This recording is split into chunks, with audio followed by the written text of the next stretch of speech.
Welcome back, Kolat aficionados, uh, to the Tiger's Den. Since I've been having a little bit of trouble getting deck lists that for gold, for diamond, together, I've had to continue the series for the Jade arc. So today we're going to talk about a deck that blossomed very late in the Jade arc, but was very fun to play.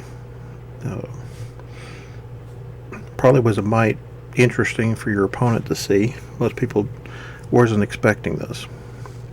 So we're going to start with, this is Crane Tacticians.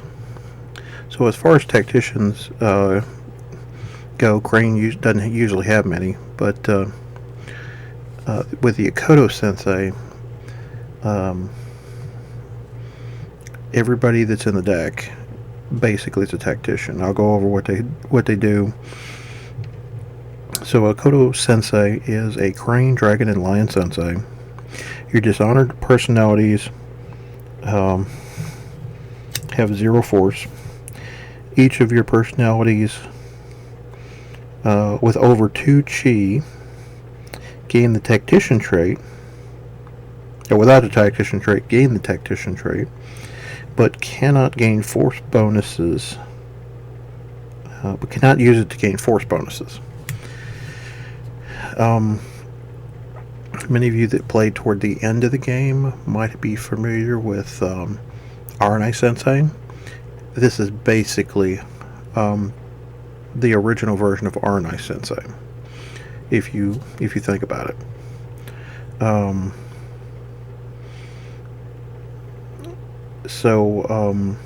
Lion already had a stronghold that actually gave them Tactician, that they could actually use the actual Tactician trait to get a force bonus. And they already had a number of Tacticians as well, so Akodo Sensei was technically not needed for them. So the two clans that could leverage it better, for this particularly, was Crane and Dragon. Now, the Crane version seemed to do better in events. Now, why is this? Well, it's because of their stronghold and their gold production. So Kosaten Shiro was a stronghold out of Soul of the Empire. 5 province strength, 4 gold production, 6 starting honor. Gold and honor producing holdings cost 1 less gold for you to a minimum of 0. But they cannot have their gold cost modified in any other way. So, in other words, if you were playing Kosaten Shiro and wanted to run Fantastic Gardens,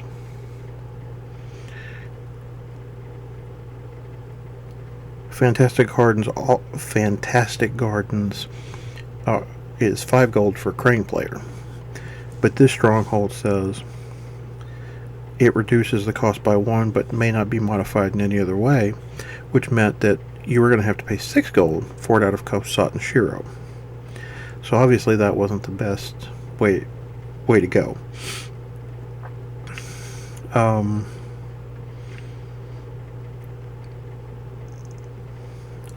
So it ended up being a military stronghold, at least during the remainder of the Jade arc.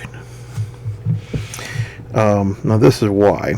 We're going to look at the stack of gold producing holdings. Slide these over to the side. So we ran 3 copies of Small Farm, the 0 for 1. I'm going to set you to the side. I actually need to, let's do this. We ran 3 copies of Large Farm.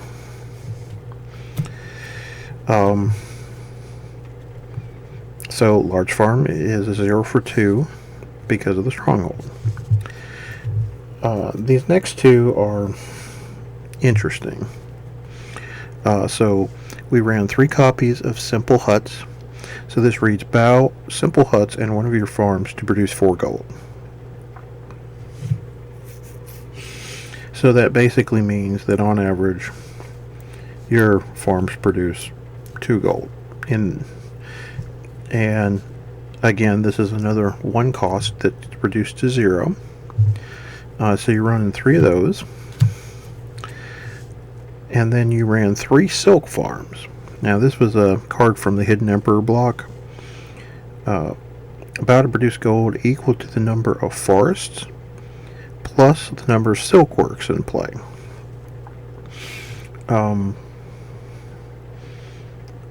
So as it currently stands, silk farms doesn't bow to produce gold at all currently. But paired with simple huts, you could bow to produce 4 gold. Now, you have the option. You can either run the forests in the deck, which are free, or you can run silkworks. I chose to run silkworks. Now, why did I do that? Well, silkworks is another Hidden Emperor card that, up until this point, was only played in unicorn decks, because their stronghold produced 5 gold when bowed. But in this deck, because of the game text, Silkworks becomes 5 gold and produces 4. This becomes a 4 gold that produces 4. So it's super efficient for this deck. And that is your 15 gold producing holdings in this deck. And 12 of them are free. So you get to clear provinces very quickly. And most of your personalities in this deck costs 4 or less to play. So most of the time, your simple huts that produce 4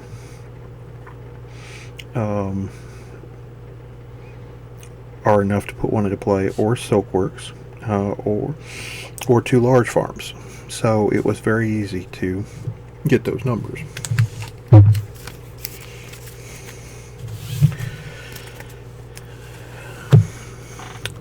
So next up is the events.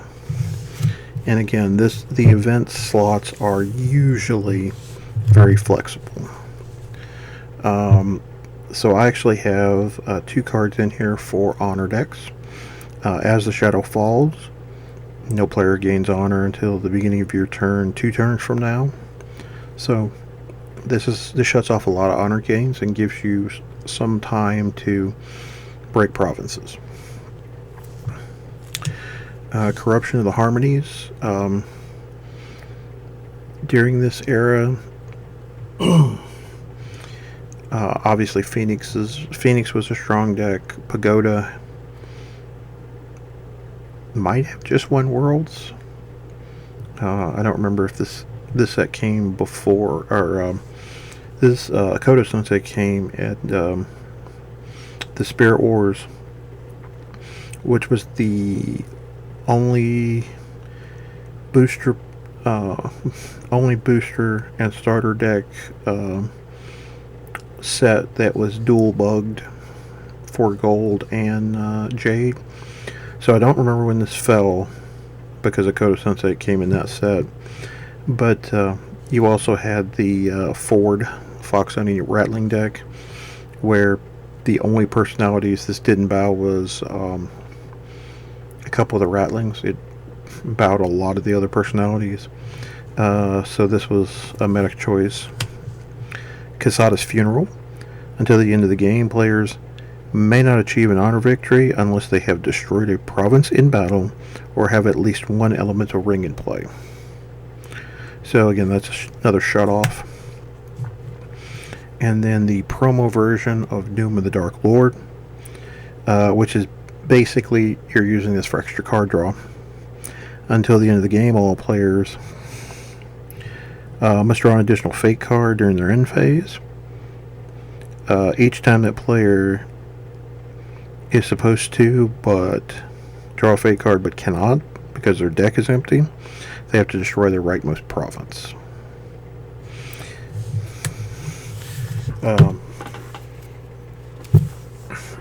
Events are meta choices, so you're welcome to play with that for whatever your environment was. So let's talk about the bodies. Everybody in this deck has 3 chi, so that they become a tactician. So we have Doji Riju, efficient, and Daidoji Uji, who are both very efficient personalities. The deck is supposed to have 3 copies of Daidoji Karasu. So his ability is bow for range 2. You can discard a fate card to increase the ranged attack strength by the focus value, which is blimey ridiculous. He didn't see a ton of play in the Jade arc, but he was reprinted later in Gold and Lotus, and as Daidoji Akage, and Akage got some serious work. So I have loved this personality for forever. The guy probably should be a Saruchi, but I ain't complaining. But still very good. Add a third one if you have a copy. We have 3 copies of Doji Yosai.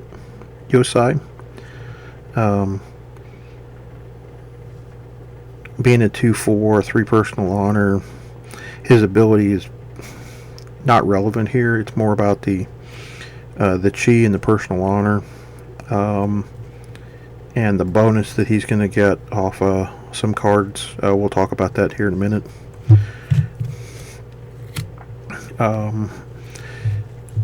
3 copies of Daidoji Osen. So the ability on Osen is when he is assigned to move into a battle, any player may show you any number of terrain cards from their hand. If they don't show you any terrains, or if they don't show you, or they show you 1 or 2 terrains but don't show you any more, even if they have them in their hand, they are not allowed to play them. So, like if your opponent has 2 deadly grounds in their hand, or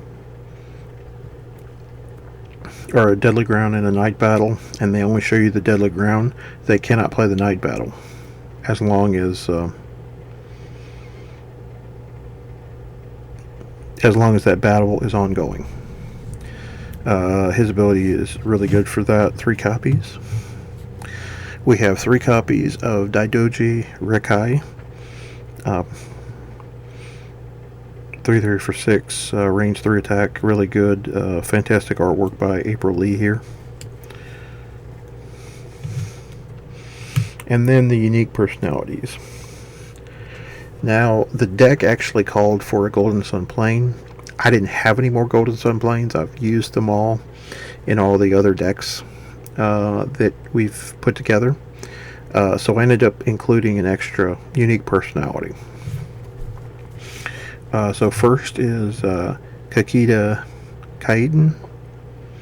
So this is the experienced version from Spirit Wars. 4/4, 10 gold, 3 personal honor. Experienced unique. Once per battle, he gains a force bonus equal to his personal honor. 7 can solo a province fairly easily in the old Jade era. So that's really good. We have experienced 2 Daidoji Rekai, who gains cavalry. She actually mounts her horse this time and rides it. Once per turn, you can remove Rekai into the current battle, and have her make a range 3 attack. The range 3 cannot cannot be combined with other ranged attacks. So basically, she gets to shoot something for range 3.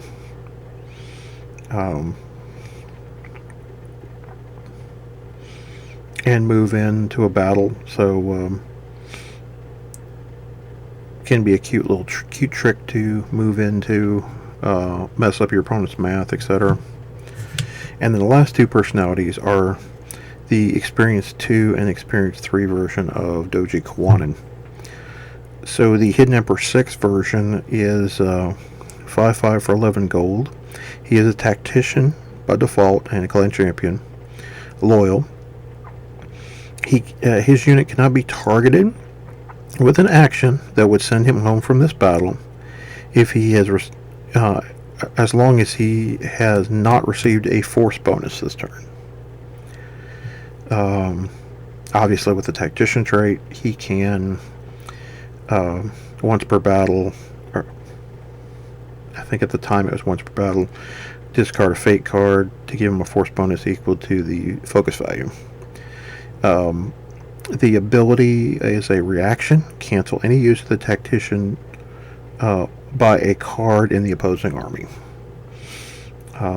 So he's anti-tactician as well as anti-send home.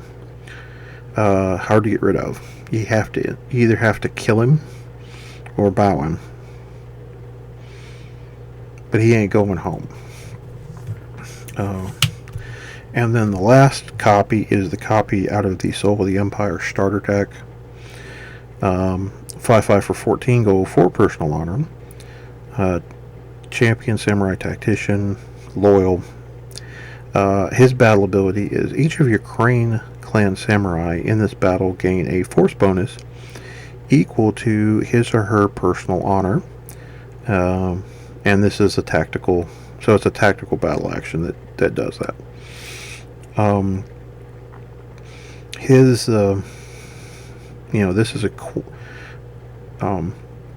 this is a wide sweeping ability. Giving everybody a force bonus equal to their personal honor. I mean, most of your guys have at least a 2. Some of them have 3, and some of them have 4. So it's a massive, global boost, and it's very difficult to deal with all that. In Search of the Future was legal, but again, that was another meta choice. So if we cannot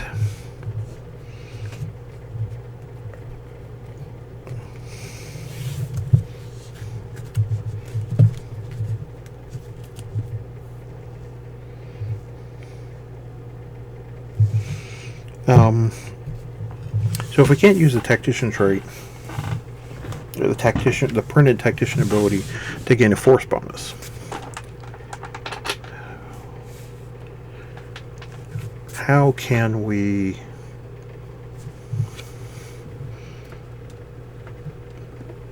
what are we leveraging it for? That's all in the Fate deck. So there's a large Fate deck pile. Let me start with the smaller stack. So we are running 3 copies of Ashigaru. You're running 9 farms in the deck. So a 0 gold cost and up to a 9 force follower for 0 gold is pretty nuts. 3 copies of that. The other follower that we are leveraging here is the Lion's Pride, another card from the Hidden Emperor arc. 4 force for 5 gold. It does have a 2 honor requirement, so there's I think Daidoji Karasu is the only one that has 1 personal honor. Everybody else can attach it. But the only requirement is they have the tactician trait. Okay, well that's not a problem. Everybody does in this deck. And then your hand does get empty, so the Ring of the Void is a nice way to refill it. So now let's get to the meat and potatoes of this deck, these strategies. So I've got a few cards here that I'm only running a couple of copies of. So we have Imperial Summons. Bow your stronghold or discard the favor. Bow personality in play. Of course, this line about you cannot play this, take this action during battle. During the old days, every card that was written as an open action could be played as either an open or a battle action. This one kind of restricts it, which is perfectly fine.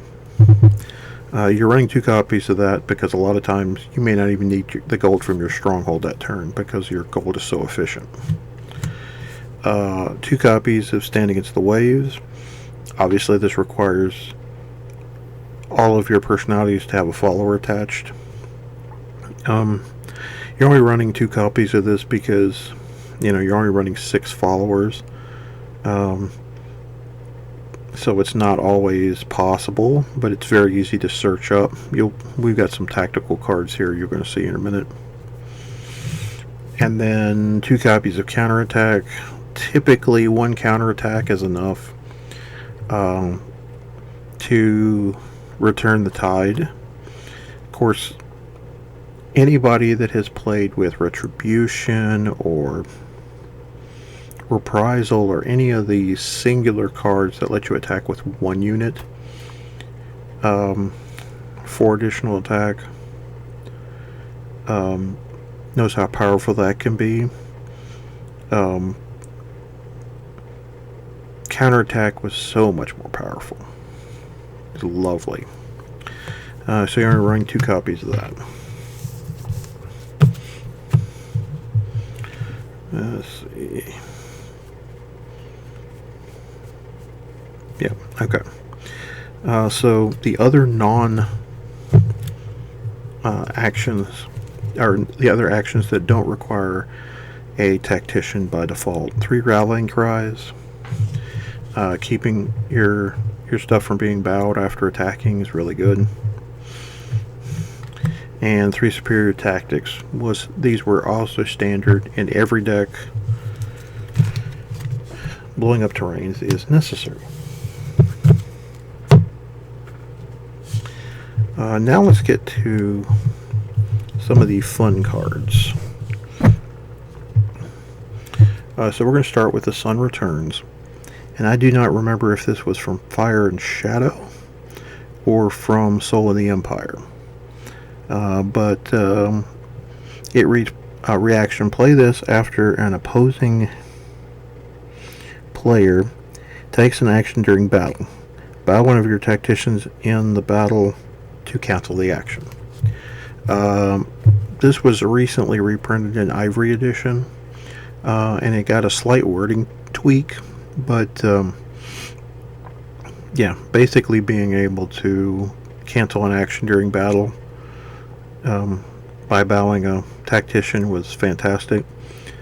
You've got some one force tacticians, so you're not losing a lot, so it's certainly worth it. 3 copies. I'm going to put you at the end for reasons. Superior Strategist. This is the tutor in the deck. Basically, it's a tactical battle action. You get to search your deck for a card that you can play for a battle, or as it was in that day, a battle or open action.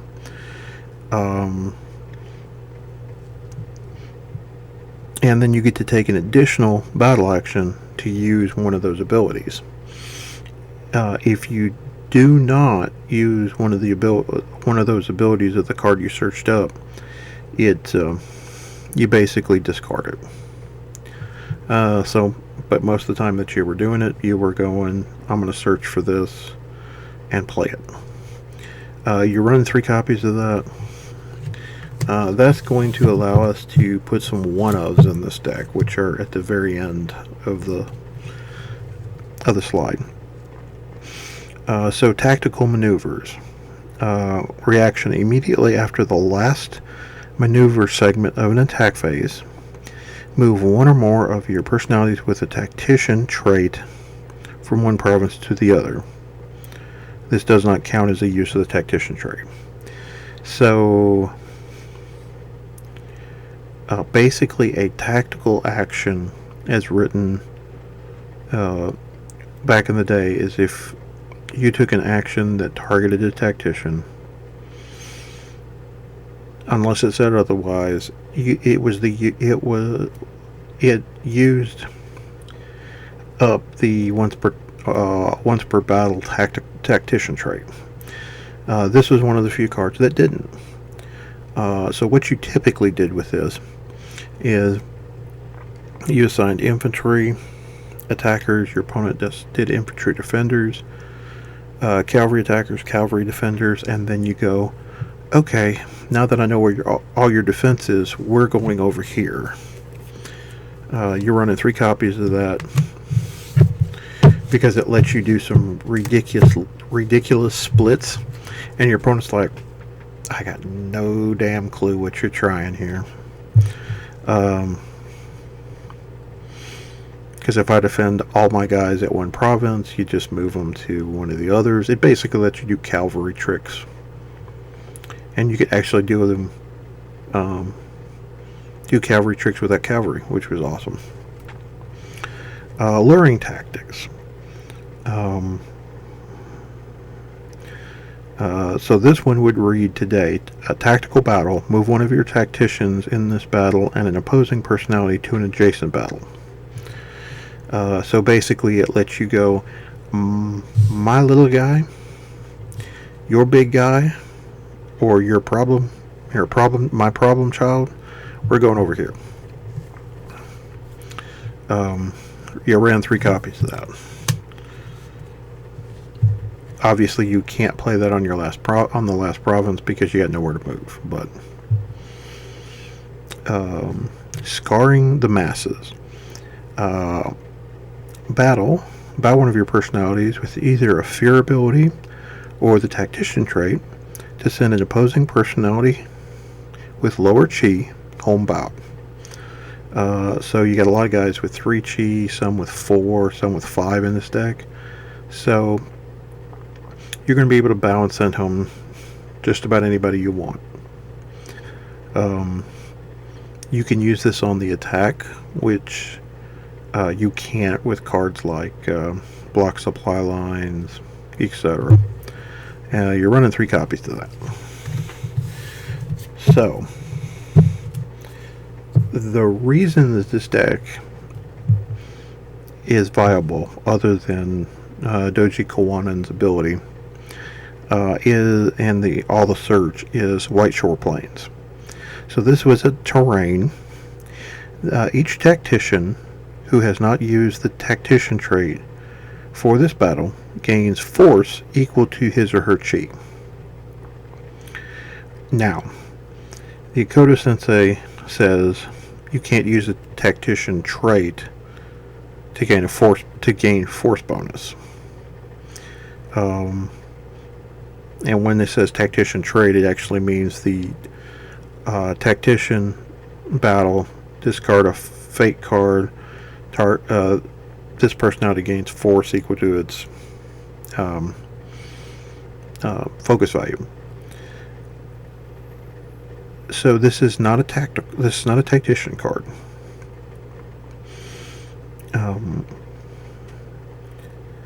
So when you play a White Shore Plains, when it resolves during the resolution segment, it's basically going to give all your personalities that haven't used their tactician trait a force bonus equal to their chi. So it's basically, for most of them, it's going to double or triple their force.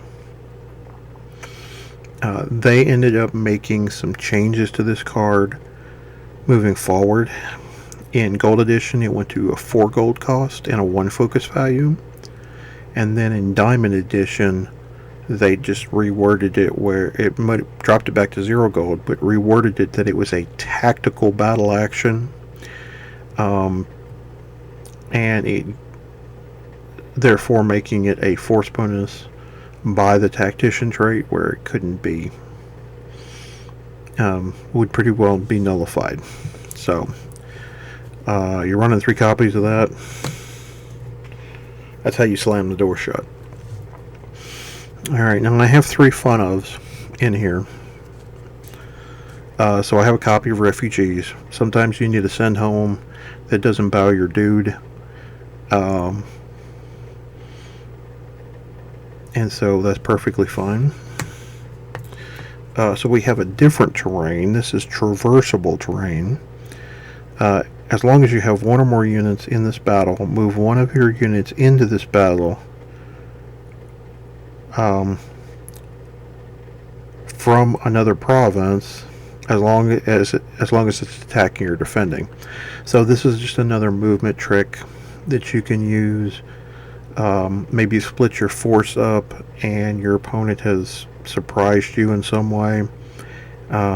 You've blown up their terrain. They don't play a terrain, and then you go search this up and move one of your big guys in to win the battle. Again, these are flex slots, if you will. And the last one is Aijitsu Duel. Most of the cards in this deck have a focus value of 3 or higher. And you have Riju and Kaiten and Kawanin, so ever so often you can sneak a duel in, particularly against non-dueling decks, and blow them out. So again, those 3 are flex slots, so it's whatever you want to do there. Alright, so while that was the main reason I wanted to record this tonight, I also have a new surprise.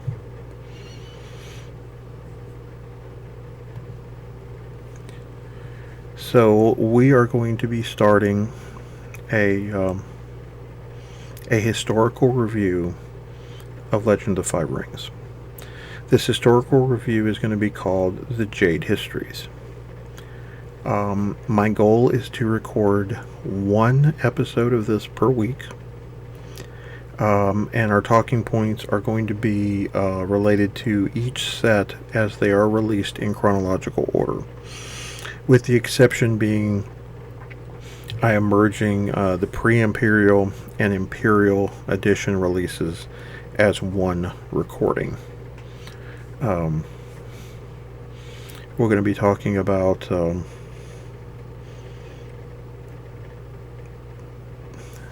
well, the look of the old framed cards during those sets, certain story points, powerful cards, synergistic strategies for that time, etc. Terminology that you may or may not know, like defining how a stronghold got to be known as a box, and how a personality that cost the gold production of your stronghold or less became a boxable. Just little tidbits of information like that. Honestly, I'm pretty excited. I love this game. I love the world. And even though the CCG is out of production,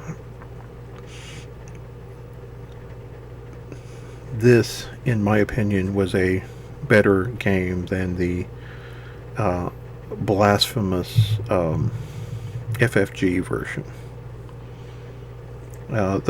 Those people, minus Steve Horvath, were not passionate enough about the project to get it right, and that's why it ultimately failed.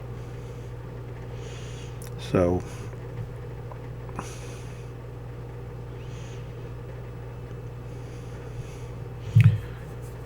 and I just want to share the history that I understand, the history of the game that I lived as a player. Maybe not from Imperial Edition on, but I lived it from Pearl Edition forward.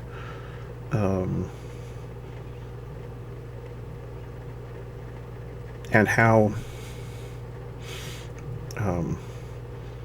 as someone who has been a playtester twice for the CCG, once for the LCG, sort of sees all those interconnected pieces. So with that, I will leave you tonight. Just remember, there is no escape from the tiger.